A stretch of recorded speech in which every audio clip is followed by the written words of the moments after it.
Hi guys, magbabakasakali lang po na sana may nakakita ng wallet ko. Nalaglag ko siguro sa loob ng bus habang nakaupo or pagtayo ko. Kulay black, parang Valerie yung brand. Sa may Meralco Avenue, Center Gate ako bumaba. Yung bus na sinakyan ko, G-Liner, papuntang Quiapo. Around 4:30 p.m. And then, yung laman ng mga mga laman ng wallet ko is cards, credit cards. May cards din ng partner ko.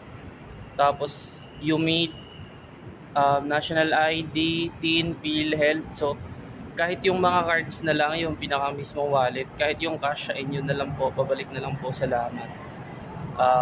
Paki-message na lang po ako. Salamat po.